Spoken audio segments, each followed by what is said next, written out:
Skeptilark. While I agree with you in regard to Sam Harris's take on Islam, I feel compelled to point out that your take on atheists runs dangerously close to the same type of overly broad brush analysis that you were so rightly critical of when it comes to Islam. Oh, then let me correct that. Is that the? I'm sorry. Go ahead, and then using the four horsemen to represent the entirety of atheism. The four horsemen are, Dawkins, Harris, Hitchens, and I forgot the fourth guy. To represent the entirety of atheism is the equivalent of using Saudi Arabia to represent the entirety of Islam in the vein of Ben Affleck's comments to Harris. The vast majority of atheists just want to go about their day and not be bothered.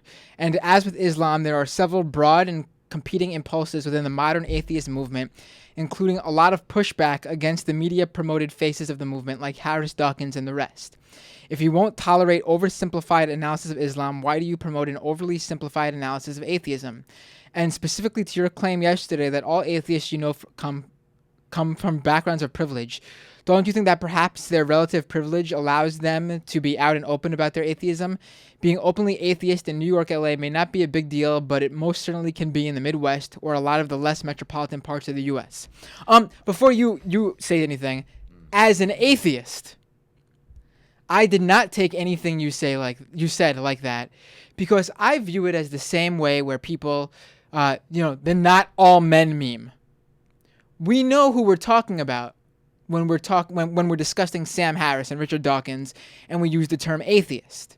But at the same time, we know who they're talking about when they're not talking about specific people, and they're just saying Muslims. So to me, that is the difference. It is the same as when you can say men are pigs when you're speaking of specific men. Jump in and say not all men makes you completely miss the point. I have a little bit of a different take on it. I mean, I appreciate the backup, but I would just say, first of all, I really thought that I tried to specifically say the new atheists, which is how those guys have identified themselves. Ironically, Harris, in some ways, because the reason I know Harris is not personally, but I know people close to him, is a big Buddhist meditation guy, ironically. So I know I'm connected to him through that. But and I love Hitchens. I can't help but have a soft spot for Hitchens. But I'm just saying, I thought I was saying specifically new atheists and what they represent. And I do think there's no doubt in New York, in LA, at elite colleges, most people you run across will be somewhere on the spectrum of tremendously liberal, enlightened their religious or new age leanings, or atheist. It makes no difference. If you are an atheist in rural America, in Saudi Arabia, or not my God, excuse me, I have nothing but respect, and I totally get that. At the same time, the third point that is really important to add is there are different types of discrimination, okay? And I get that people trot out these polls, but I find it incredibly hard to believe that people could seriously convince themselves that as a matter of social, institutional security policy, that as an atheist, you face more in the United States than a Muslim.